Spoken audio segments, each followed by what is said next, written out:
à disposição do Samuel em fazer a obra do Senhor. Cobre ele com o precioso sangue de Jesus e usa conforme a tua vontade. Flui através da vida dele, é o que eu te peço, já te agradecendo, em nome de Jesus. Amém.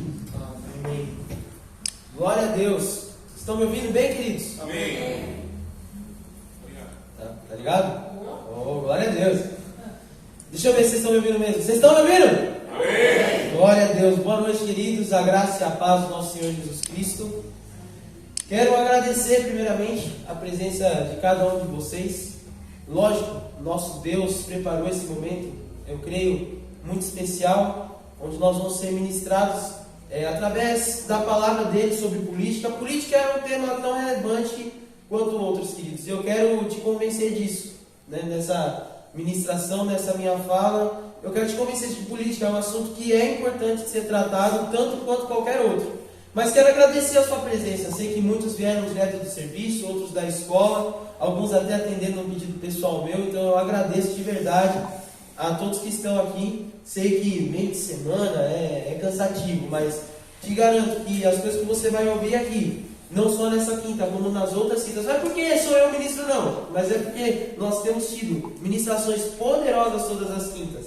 Sabe, queridos, nós fizemos esse planejamento, eu me lembro muito bem de quando eu estava lá na cozinha da casa do pastor Anderson, junto com o Djalma. A gente estava fazendo um planejamento dos cultos de quinta-feira e a gente colocou lá vários temas. A gente colocou livros bíblicos como a carta de Paulo aos Romanos, que nós queríamos estudar. Nós colocamos a reforma protestante, que é algo também tão importante que nós precisamos entender. E eu lembro que o pastor Anderson falou, eu acho muito relevante nós fazermos uma série de estudos sobre política e colocar ela um mês antes das eleições, que é para que as pessoas elas vão munidas, para que elas cheguem lá naquela urna eleitoral, vacinadas de qual é a importância do cristão dentro da política.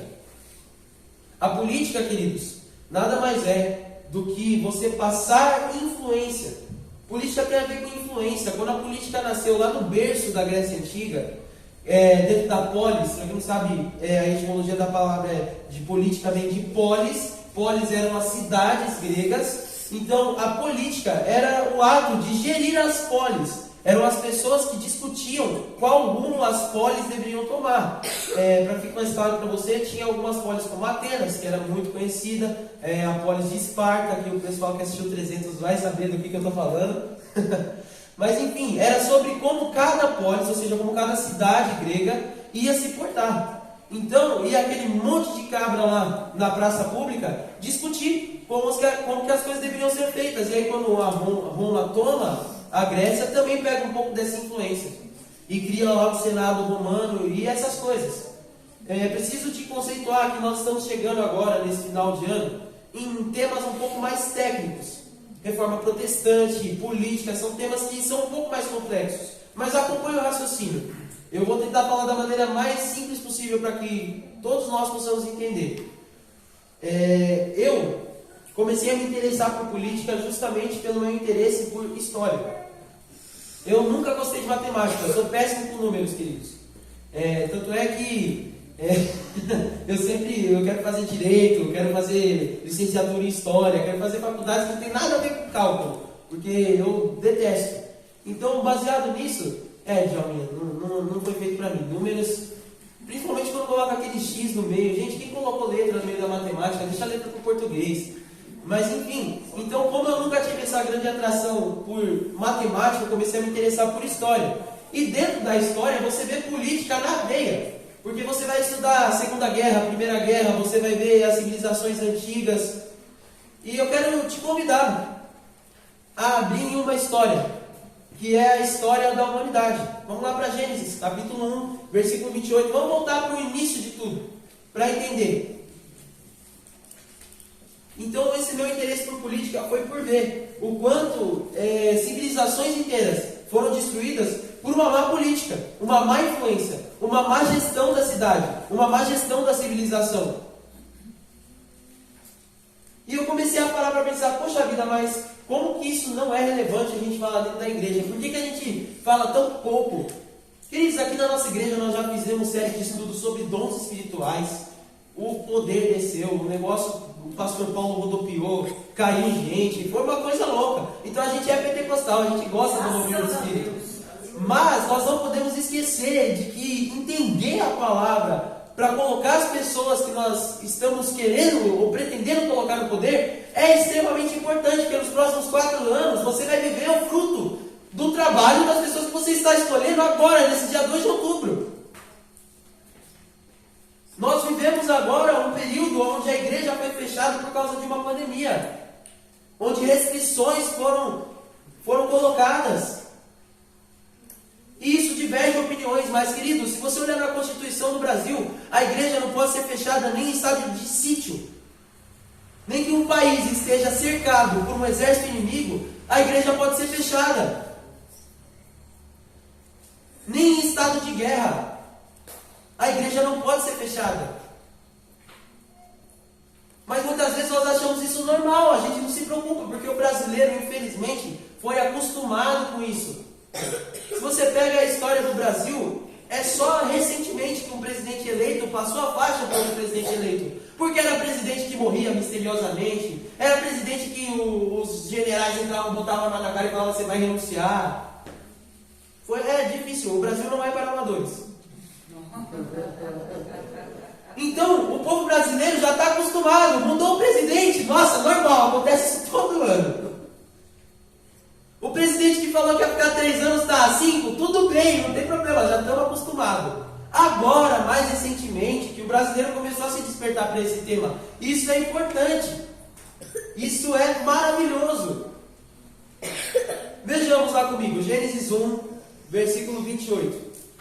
Então Deus abençoou e disse: sejam férteis e multipliquem-se, encham e governem a terra. Encham e governem a terra. Olha para a pessoa que está do seu lado e fala: governe. Governe. Fala aí para ela. Governe, gente. Dominem. Olha para ela e fala: dominem. Olha só. Governe, domine sobre todos os peixes do mar, sobre as aves do céu e sobre todos os animais que rastejam pelo chão. Olha só que curioso. Governe, domine. São palavras que têm a ver com política. Política é governo. É lógico, nós vemos aqui o Piscinato falando sobre a política ser você prezar pelo bem comum. E isso é uma verdade. Mas você preza pelo bem comum lá dentro da política governando. E governando para o bem comum. Consegue entender? A primeira característica de política é governo. E é isso que Deus faz para conosco. Então, surge uma pergunta na atualidade que é muito propícia para o tempo que nós estamos vivendo, que é sobre política e religião. Beleza, entendi que tem que ter cristão dentro da política. Piscinato falou isso, Cris falou isso, entendi, pastora Bíblia falou da importância que é o trabalho dela, mas nós como igreja, precisamos nos posicionar? Ou nós precisamos ser isentos? Nós temos que ser isentões. Temos que ser a igreja não pode falar sobre isso. Tudo bem, a gente coloca a gente lá, mas aqui no púlpito não se fala sobre política. Será que é essa a maneira ideal? Eu enxergo que não, queridos. Analisando as escrituras, analisando o que Deus fez nas escrituras. E eu respondo isso pautado em 3 vias. A primeira delas é que religião e política elas estão relacionadas desde a sua origem. Desde quando a política começou no mundo, dentre as mais variadas visões. Quando você pega e vai ver ali as civilizações antigas, as civilizações antigas elas tinham ali a sua política completamente voltada às divindades. Os povos mesopotâmicos, os povos egípcios. O rei só era rei porque era um deus. Então, a política só existia porque aquele cara que estava no governo, ele era ou afilhado ou era uma própria divindade. Ou ele era um semideus, ou ele era um deus. O faraó, por exemplo, era o Horus vivo. Dentro daquele contexto. Então surgem povos, e esses povos começam a ser governados por causa da religião. Consegue entender? Você consegue perceber isso quando você analisa os gráficos estatísticos que dizem que enquanto os povos cresciam, as religiões também cresciam. Quanto mais povos nós tínhamos na antiguidade, mais religiões surgiam. E por que isso acontece? Acontece que quando uma cidade estava guerreando com a outra, elas não podiam representar a mesma divindade. Senão, é dois irmãos se enfrentando, não tem sentido isso aí. Então, tinha uma cidade, essa cidade tinha uma divindade, outra cidade, essa outra cidade tinha outra divindade. Quando elas colidiam, quem estava colidindo eram os deuses dessa cidade. Israel, quando ia para as guerras, eles iam em nome do Senhor.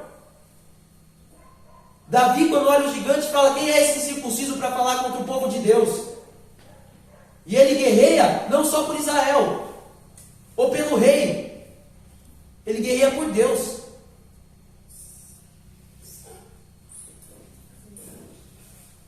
Eu venho em nome do Senhor, ele fala para Golias. Então nós podemos perceber na antiguidade, desde a antiguidade, enquanto política e religião estão relacionados. Isso bate muito com a leitura do texto que nós fizemos. Porque quando Deus criou o homem, ou seja, quando a nossa religião protestante entende que começou tudo, ali o começo de tudo. Quando nós cristãos olhamos para esse texto e tudo começou, Deus já deu uma tarefa de governar, ou seja, de exercer política, de exercer governo, visando o bem comum de toda a criação. Segundo ponto é que hoje religião é vista de uma maneira muito mais simplista. E eu explico para você. Se nós olhamos só a raiz etimológica da palavra, a gente vai ver que religião é usada de uma forma muito ampla. Ou seja, religião é o que? Você pergunta para o cabra, qual que é a sua religião? Talvez se eu te perguntar, você vai falar: frequento o culto no domingo, vou na missa, ou sei lá, frequento a religião A, B, C, acredito em tal Deus. Mas a antropologia, quando a gente sai da etimologia, que é simplesmente o significado da palavra, que é religar, quando a gente vai para a antropologia, que é o estudo científico da religião, e a gente sai só daquilo que a palavra significa, mas o peso que ela tem, a gente vê que os antropólogos hoje definem religião como aquilo que te impulsiona a viver, o teu impulso. E aí eu faço até uma pausa na linha de raciocínio para fazer você pensar: qual é a tua verdadeira religião? O que é aquilo que tem te impulsionado de verdade a viver? Você se diz cristão, diz que sua religião é Cristo, mas de fato é isso que tem feito você se levantar da cama todos os dias? É algo, no mínimo, curioso da gente pensar. Quando a gente entende a profundidade do que é religião. Religião é o impulso inato do coração do homem. E se religião é o impulso inato do coração do homem, isso não se baseia apenas no cristianismo. O cara pode falar: eu sou ateu, mas há algo dentro de você que move você para viver. E essa é a sua religião. O ateísmo pode ser a sua religião. Ou a cachaça pode ser a sua religião. O que move a viver é a cachaça. Ou, sei lá, o carro, mulher, pode ser qualquer coisa. Religião é aquilo que te faz levantar da cama todo dia e falar: vale a pena lutar por isso. Tem cara que fala: vale a pena eu trabalhar para no fim do dia eu tomar minha pinga. Eu já penso diferente, eu falo: vale a pena levantar todo dia e trabalhar para ver um mundo melhor, baseado nos preceitos bíblicos. Amém. Consegue compreender? Vou tomar uma aguinha, dá um glória aí. Amém. Glória a Deus. Então, meu querido, é extremamente importante entender isso. Porque senão, se a gente for olhar nesse aspecto, fica assim: a política é um ambiente neutro, onde pessoas racionais estão discutindo e debatendo assuntos relevantes para a sociedade, e os religiosos querem entrar no meio disso. Não é bem assim que funciona. Porque a política é um lugar onde todos vão discutir, mas que ali vai ter representado várias religiões. Independente do cara ser ateu ou não, ele vai estar defendendo aquilo que move ele. Porque ele entende que aquilo que move ele é aquilo que é o melhor para a sociedade.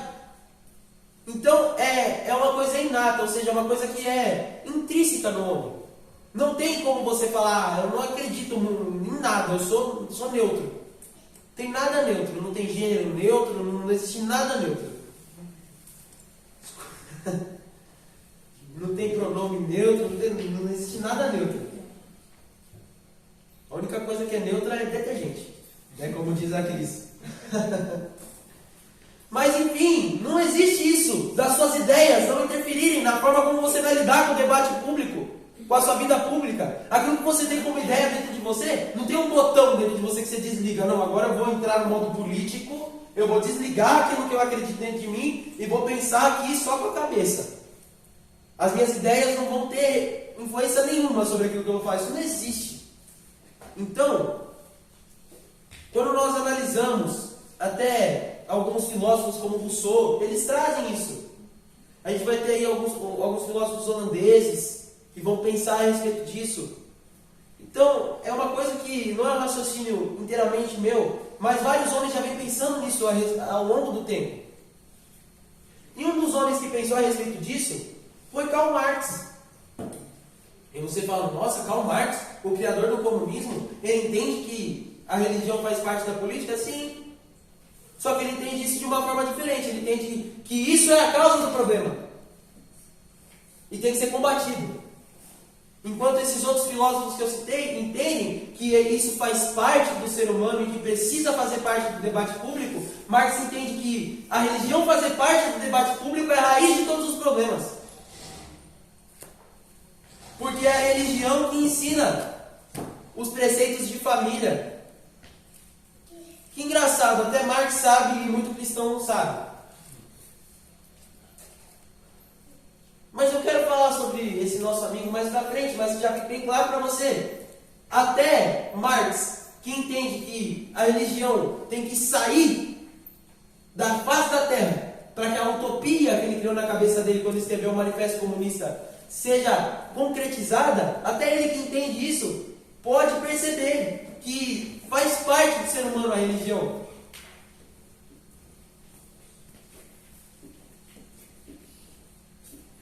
E aí eu respondo essa pergunta, se a política e a religião se misturam, com uma terceira negativa, que é que essa simbiose é o que construiu tudo o que nós temos hoje. É o pilar da sociedade ocidental. Quando nós olhamos para a política, nós vemos ela sentada sobre o galho que é a religião. Eu até coloquei aqui alguns exemplos. William Wilberforce foi um inglês cristão. Ele é o responsável por banir o tráfico negreiro dentro da Europa. Um homem cristão numa posição de autoridade, William Wilberforce. Ele foi o responsável por banir, por fazer o rei entender que tinha que colocar as caravelas negreiras, aprisionar e libertar aqueles negros. Ele fez esse entendimento chegar. Então, se temos uma sociedade um pouco mais livre hoje, não foi por causa do Lives Matter, do movimento negro, não, foi por causa de um cristão que se posicionou e falou, isso aqui não pode mais acontecer. Esses caras têm que ser livres, eles também são seres humanos.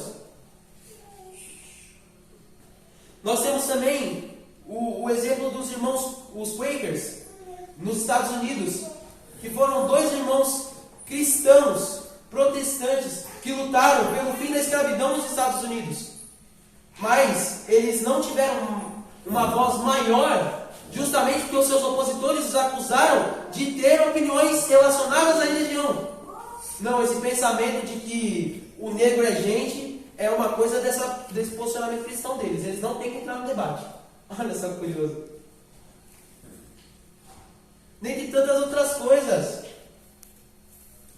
O sistema de freios e contrapesos é uma conquista religiosa. O próprio Estado laico é uma conquista religiosa.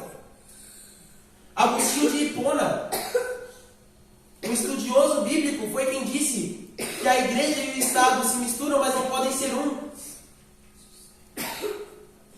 E por isso foi criado o Estado laico, onde o país não tem uma religião oficial. Um religioso, Agostinho de Hipona, foi quem deu essa ideia e a desenvolveu na sua obra Cidade de Deus, Cidade dos Homens.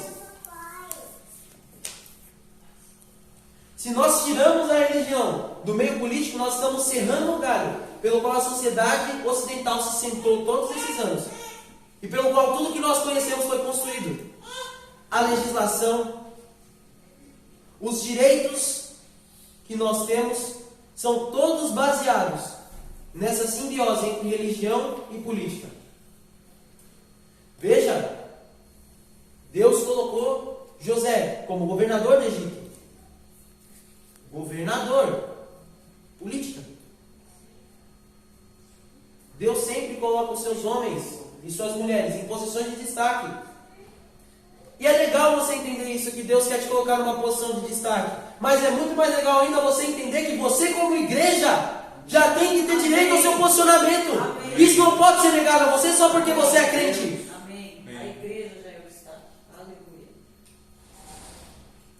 A igreja já é uma instituição que precisa ser ouvida, respeitada como qualquer outra dentro de uma sociedade plural, livre. Só que o que esses caras querem não é liberdade. Eles querem cercear a nossa liberdade, mascarando as atitudes deles com falsos sofismas, com vãs filosofias. Eles querem te enredar e te enganar. E quem diz isso não sou eu, é o apóstolo Paulo. Vamos abrir a sua Bíblia. Colossenses 2, 7 a 8.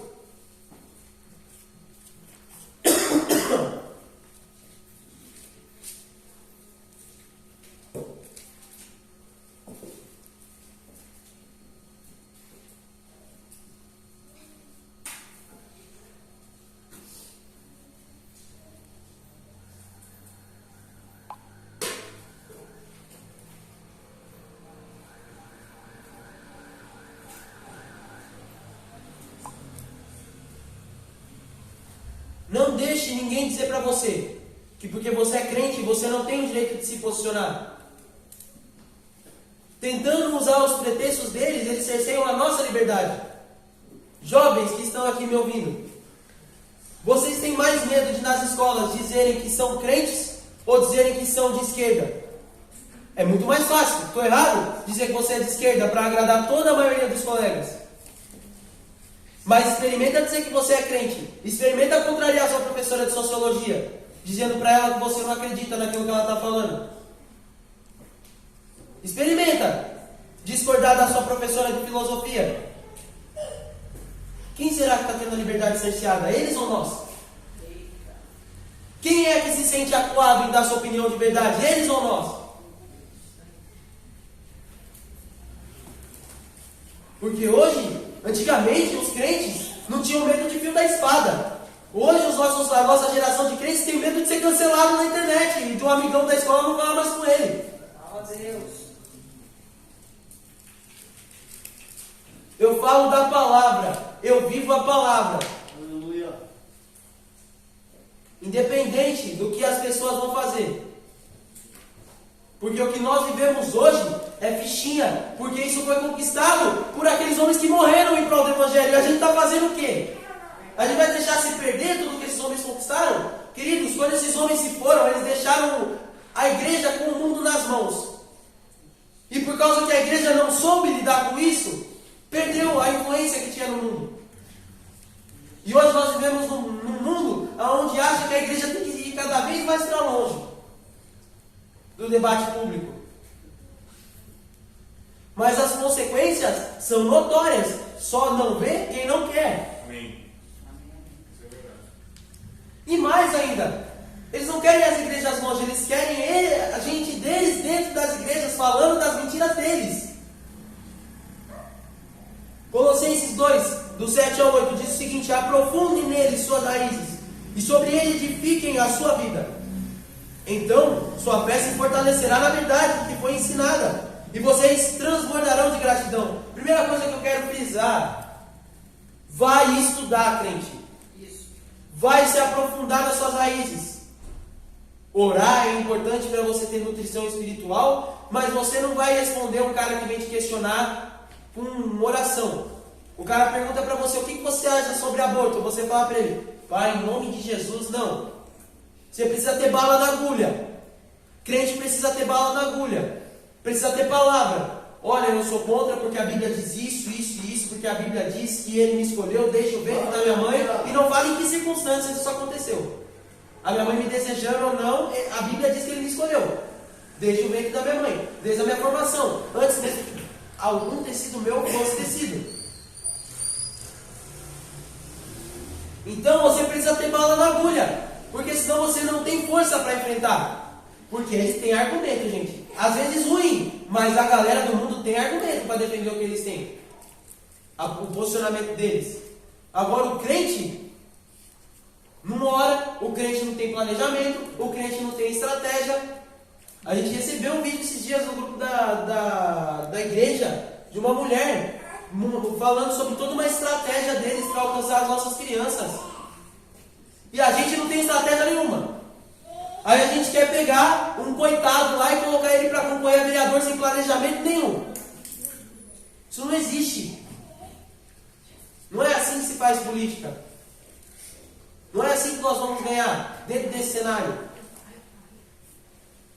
Versículo 8: não permitam que os outros os escravizem com filosofias vazias e invenções enganosas, provenientes do raciocínio humano, com base nos princípios espirituais deste mundo e não em Cristo.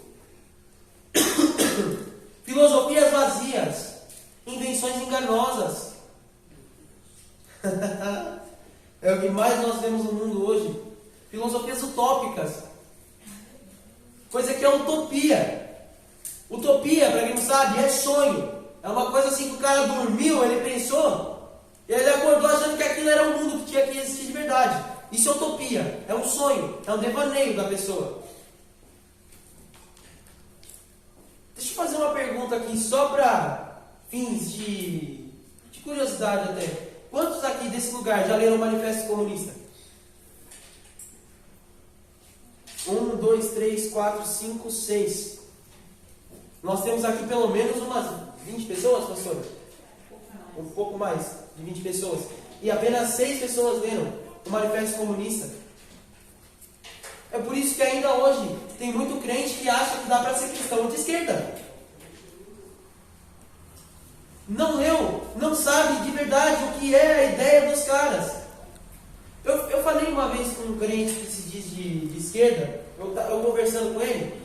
Eu perguntei para ele, você sabe como começou o comunismo? Ele falou, não, porque foi nos escravos aqui no Brasil e não sei o que. Eu falei, não tem nada a ver, cara. Isso não tem nada a ver. Você sabe o que é o Manifesto Comunista? Não! Meu Deus, um comunista que não lê o Manifesto Comunista é tipo um crente que não lê a Bíblia. E as duas coisas acontecem. Quase. Verdadeiro.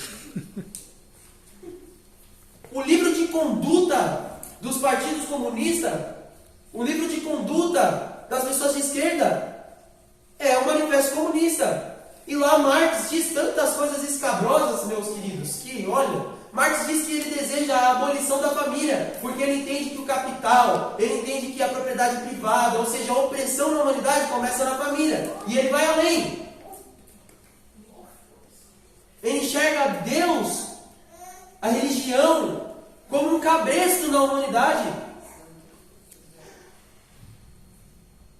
Marx trabalha com essa ideia revolucionária.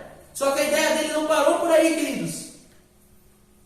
Que o diabo é esperto.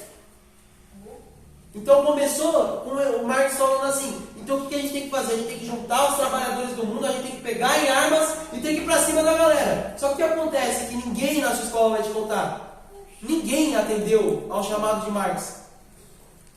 A Primeira Guerra aconteceu e os trabalhadores pegaram em armas para defender o seu país. Aí Marx morreu e não viu o comunismo ser concretizado em lugar nenhum. Olha só que coisa.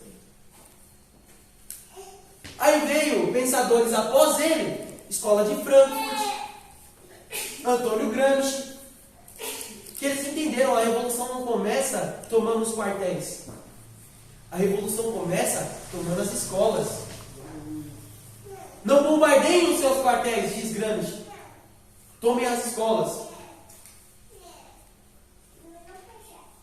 Enquanto no período da ditadura militar aqui no Brasil, os militares estavam preocupados em derrubar guerrilhas, os comunistas estavam entrando dentro das escolas.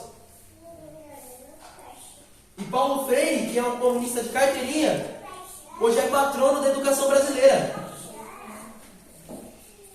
Eu estudo numa escola Paulo Freireana, eu falo com você com experiência de causa. A ETEC, que é a escola que eu estudo, é baseada na filosofia de Paulo Freire. E eu vivo lá as consequências de ser um cristão num meio onde a grande parte é socialista. Eu sou retrógrado, eu sou careta.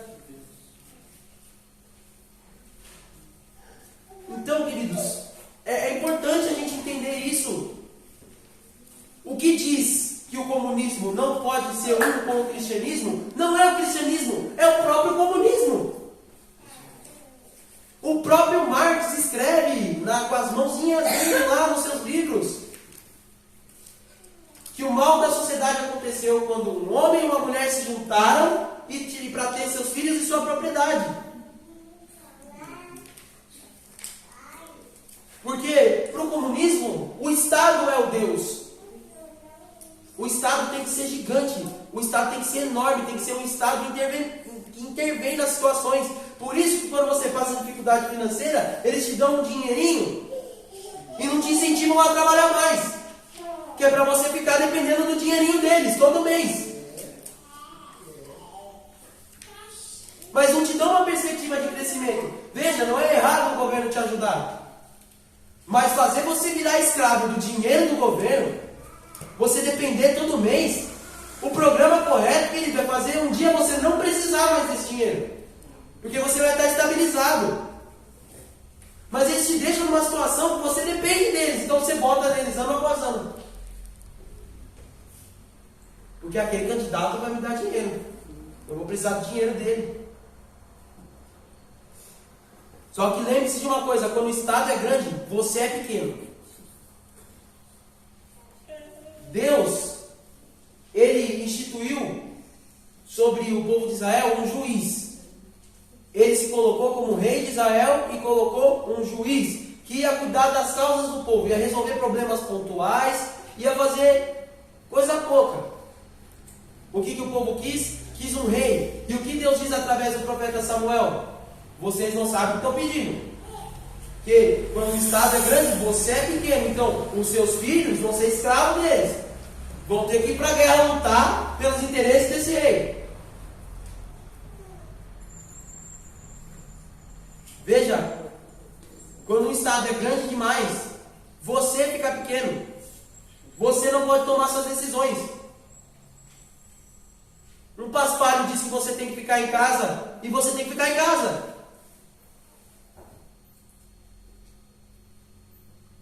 Mas é uma decisão pessoal. Eu particularmente quis ficar em casa, quis usar máscara, não tem problema. O problema é eles querem falar que quem não usar vai ser preso, fechar os negócios das pessoas à força.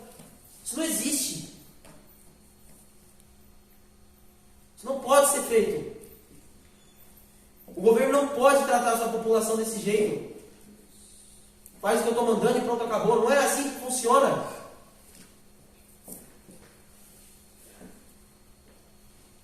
Olha só o que Paulo diz em 1 Coríntios 2,4. Minha mensagem e minha pregação foram muito simples. Em vez de usar argumentos persuasivos e astutos, me firmei no poder do Espírito. Então, enquanto eles tentam usar de artimanhas para convencer as pessoas, nós usamos simplesmente a palavra de Deus. Pura e simples. O cristianismo é isso. Você apresenta a palavra, a pessoa fala, é isso que eu quero. Se ela fala, eu não quero saber disso, vai fazer o que? Você vai dar bibliada na pessoa? Não. Livre-arbítrio. Esse é o princípio do livre-arbítrio. Deus, em sua grandiosidade, decidiu que nós podemos escolher amar Ele ou não. Agora, se você escolheu amar Ele, viva isso na plenitude. Entenda 100% daquilo que Ele quer que você faça. E se posicione. Senão o mundo lá fora não vai mudar. Vai continuar sempre a mesma coisa. Vai continuar sempre as mesmas pessoas. Eu queria, de verdade, queridos, que nós tivéssemos opções melhores, pessoas mais gabaritadas, pessoas com falas mais polidas, para que nós pudéssemos votar. Mas a gente já fez descaso da política há muito tempo, para querer exigir que em 4 anos apareça uma pessoa assim. É um trabalho de formiguinha. A igreja precisa trabalhar para forjar essas pessoas nesse tempo. Amém. E trabalhar com o que a gente tem hoje.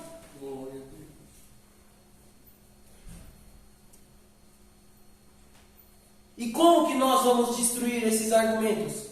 2 Coríntios 10, do 4 ao 5, vai dizer: usamos as armas poderosas de Deus, e não as armas do mundo, para derrubar as fortalezas do raciocínio humano e acabar com falsos argumentos. Ou seja, é uma batalha no campo das ideias. Nós não podemos chegar no nível daquilo que Marx escreve em suas obras, de pegar em armas para matar. Não. Crente responde com palavra. Crente responde no campo das ideias, no campo do convencimento. Isso é muito político. Destruímos todas as opiniões arrogantes que impedem as pessoas de conhecer a Deus. Todas as opiniões que impedem as pessoas de conhecer a Deus, e conhecer o seu amor, e conhecer a sua grandeza e a sua magnitude, nós devemos lutar contra eles. Qualquer coisa que se coloca mais importante ou tão importante quanto Deus, nós devemos lutar contra, porque são sofismas, são filosofias vazias. E a igreja precisa pôr isso abaixo. Porque senão, se a gente ficar nessa de isento, eles nos engolem. Por isso que eu estava falando até numa outra ministração e acabei me expressando errado, mas sobre doutrinas do mundo que têm entrado dentro das igrejas. Eu estava explorando a respeito disso e acabei me confundindo. Mas o que eu estava falando era sobre isso, sobre coisas que são padrões mundanos, pecaminosos, de natureza de homem caído, que hoje querem fazer a gente entender como normal e que a igreja tem que aceitar e tem que estar. Nós lutamos pela transformação das pessoas. A igreja é a maior instituição social da face da terra. Os missionários, quando chegam em lugares com culturas completamente distorcidas e fora dos padrões bíblicos, eles batalham para que aquele lugar seja transformado.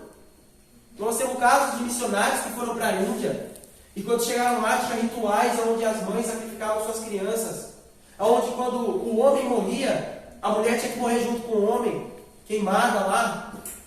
E quem lutou para acabar com isso na Índia? Os missionários cristãos que chegaram lá e mudaram esse contexto. Não é não, Ju? Quantos casos nós não temos? Para quem não sabe, Ju é missionária, ela vive no campo. Ela sabe o quanto a presença dos cristãos nesses lugares de contexto, com práticas assim, e os missionários têm que penar para conseguir fazer as pessoas entenderem. A gente não precisa ir muito longe não, vai na Amazônia, os rituais indígenas.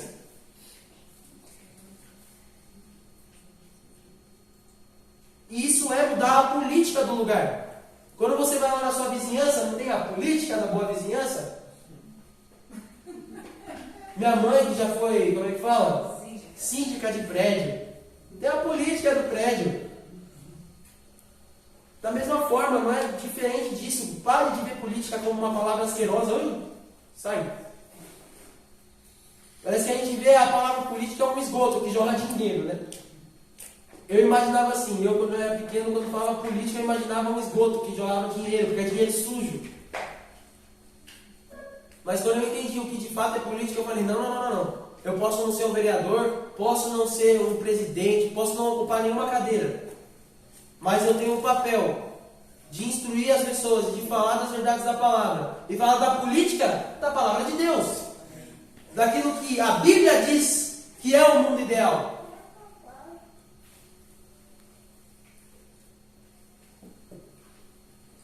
Fazemos isso, queridos, por amor a Cristo, por amor à obra de Cristo. Então, não dá para ser cristão e ser de esquerda, Samuel. Não dá, queridos.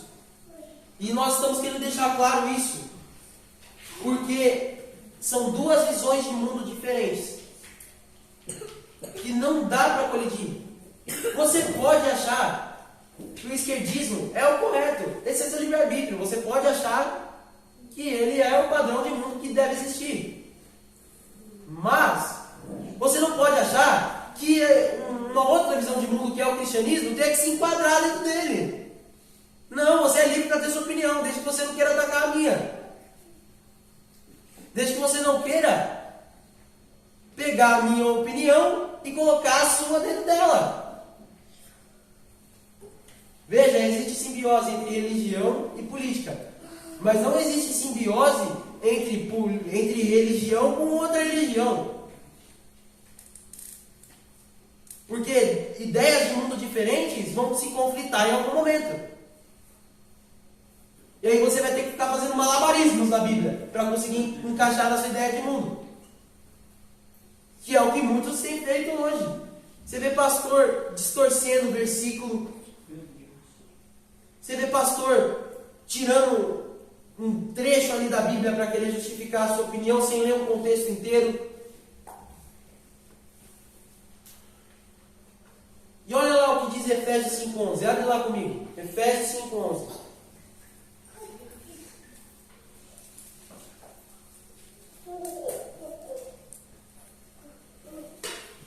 Ah, queridos, como eu estou feliz em falar desses assuntos, em explanar a respeito das verdades da palavra de Deus.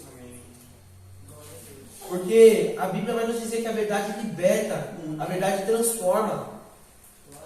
A Bíblia também vai dizer que Jesus é a verdade, e Ele é o caminho, e não há outro senão Ele. Não, Marx, o céu não vai descer na terra quando família, igreja e religião não existir mais. Mas o céu vai descer na terra quando Jesus em sua majestade voltar. Aí o céu vai descer na terra. Ou quando os filhos de Deus se unem num só propósito. Ah, Marcos, o céu desce na terra.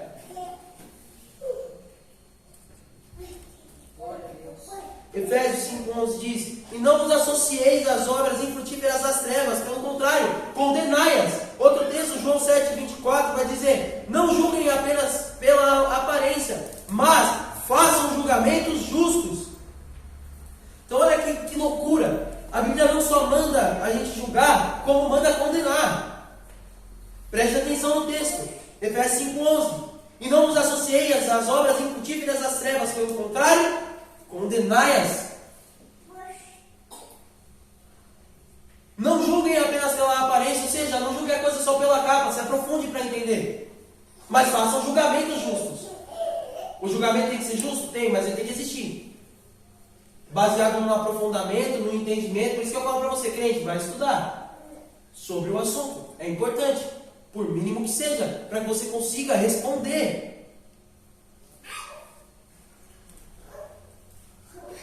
Nós temos que analisar as coisas, julgar e dar a sentença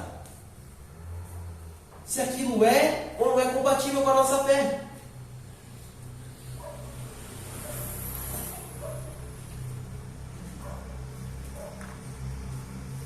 E nós devemos fazer isso não só com o esquerdismo, mas faça isso com a direita também. Julgue, analise, veja. Porque nós vivemos num mundo onde a esquerda faz o monopólio da virtude. Ou seja, tudo que é bom vem da gente, o resto, então qualquer virtude é deles. Qualquer coisa que foi conquistada de bom na humanidade é deles. Então, o que eles fazem? Eles roubam as virtudes bíblicas. Enquanto a direita empresta as virtudes bíblicas. Eles pegam emprestados os valores bíblicos. Mas ainda assim, dentro da direita, nós temos algumas vertentes que vão destoar daquilo que nós acreditamos como cristianismo. Por quê? Porque não existe uma bandeira a qual o cristianismo defenda, senão o próprio cristianismo. Jeová Nissi, Ele é a nossa bandeira. Amém. Aleluia.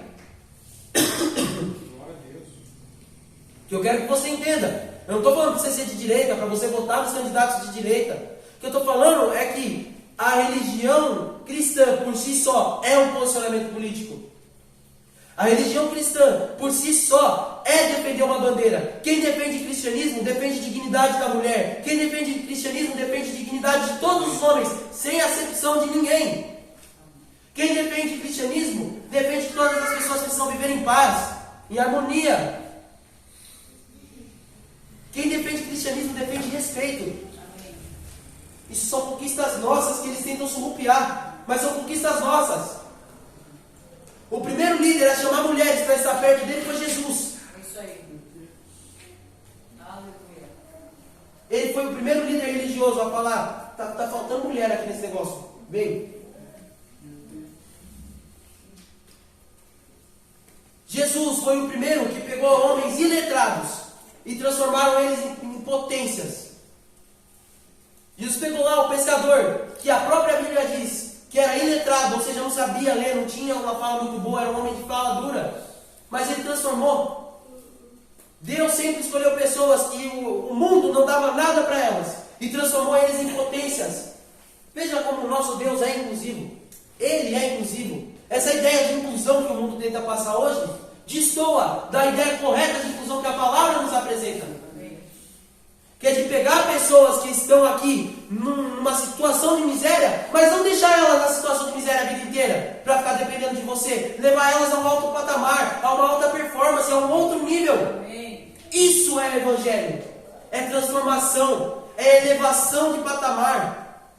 É transformação de vida. É influência na vida de outras pessoas para que vivam essa transformação também.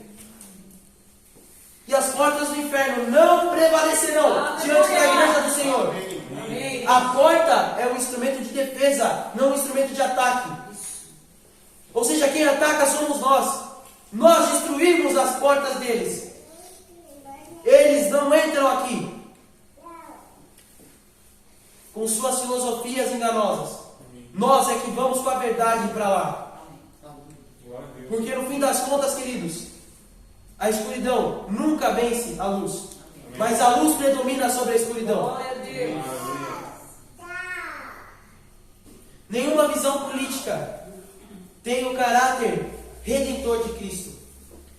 Nenhuma visão política tem o caráter redentor de Cristo.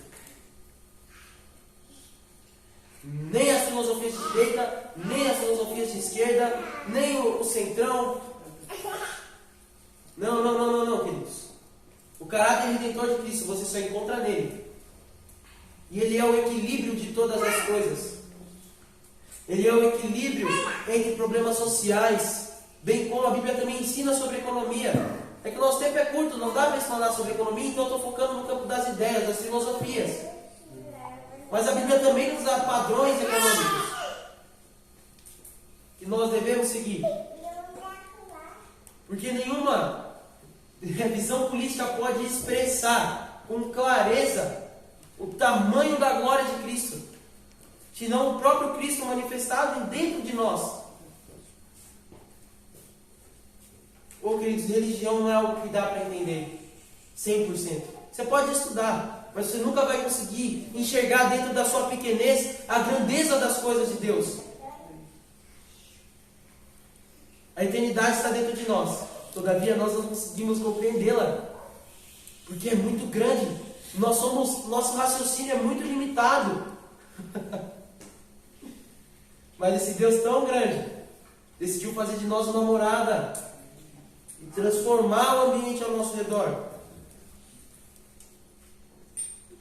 Não dá para negar que existem visões que são diretamente adversárias do Evangelho e outras visões que se assemelham mais ao Evangelho. Porque se nós não entendemos isso, que há posicionamentos políticos que têm semelhanças e outros que se colocam como inimigos, nós vamos ver aquela frase lá, né, que há coisas certas e erradas de um lado do outro. Não, entendeu? Você vira aquele isentão. Não, tudo tá legal, tudo pode, tudo... Não é assim que funciona na carruagem. As coisas são claras, está exposto, só não vê quem não quer. Não dá para colocar as coisas aí em pé de igualdade. Quando você analisa políticos, você tem que analisar de maneira justa. Não dá para colocar caras que tiveram erros diferentes no mesmo patamar de erro. Não dá para usar de pretexto. Não dá. A ideologia comunista perseguiu cristãos por onde passou. Ju, na China é fácil pregar o Evangelho hoje? Tranquilo. Você morre, foi o que a missionária respondeu. analisa outros países que já passaram por esse regime. Vê lá a Coreia do Norte. Como é que é facinho o cristão entrar lá e pregar a palavra de Deus. Cuba, Venezuela, nossa, o cara na Venezuela gosta pra caramba de cristão. Na União Socialista Soviética, já extinta, já faliu. Mas enquanto existia, perseguiu cristãos. Nós temos muitos cristãos que estão no Brasil hoje que são descendentes desses soviéticos que fugiram de lá. Dos russos que fugiram de lá. Muitas pessoas não sabem, mas o comunismo na União Soviética matou mais que o nazismo na Alemanha. Não que ambos sejam, não que um seja bom e o outro seja ruim, os dois são ruins, mas o comunismo matou mais. Mais pessoas morreram nas gulags comunistas do que no Holocausto judeu. Só que é cômodo, né? Você bater só em algo ali. E aí você tem partidos declaradamente comunistas no Brasil.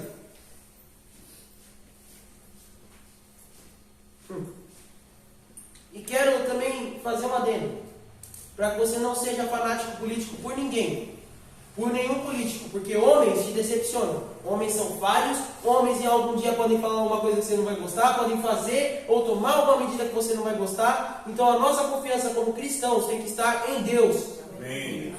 Aleluia. Não existe Salvador da pátria. Porque esse já existe e já tem nome, é Jesus Cristo. Aleluia. Então não acredite em discursos populistas, em discursos que são focados só em massagear o seu ego. Falando que vai te dar dinheiro, 5 mil reais pro jovem quando sair da escola. Eu até brinquei com a minha mãe, falei, vou votar nessa candidata. Ela falou que vai dar 5 mil, vou financiar o meu Civic.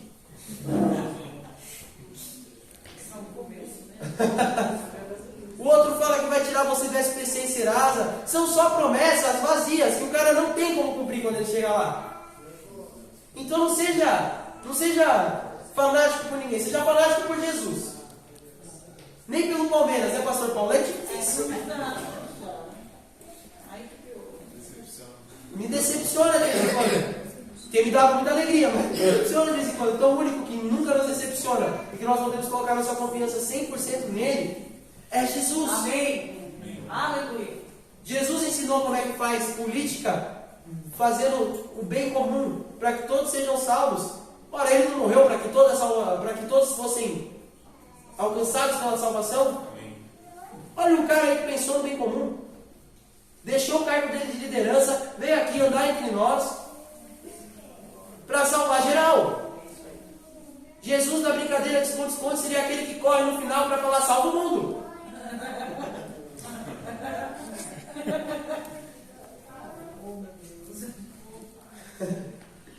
Você não pode ao mesmo tempo ser um bom cristão e um verdadeiro socialista. E eu finalizo com uma frase de Billy Graham, que disse o seguinte: o comunismo é uma religião inspirada, dirigida e motivada pelo próprio diabo. Quem apoia e declara guerra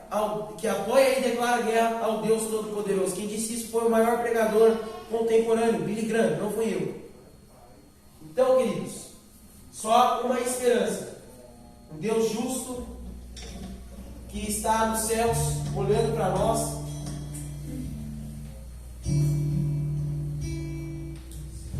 E eu quero te dizer que há muito tempo, num país que era Constantinopla, havia uma igreja muito grande lá, mas os turcos cercaram a cidade de Constantinopla e começaram a atacá-la. Mas os cristãos lá, pastor Anderson, estavam muito preocupados em discutir se os anjos tinham sexo ou não, ao invés de se unirem em oração pela cidade, ao invés de se unirem pedindo a Deus para que guardasse aquele lugar. Constantinopla, um lugar quase 100% cristão, hoje é Istambul, um lugar quase 100% islâmico. Nós perdemos Constantinopla. Nós perdemos um lugar que tinha muito de nós lá, da nossa cultura ocidental, dos nossos valores cristãos. E hoje, outra religião tomou lá e outra religião está implantando seus valores lá. E hoje é difícil entrar lá de novo.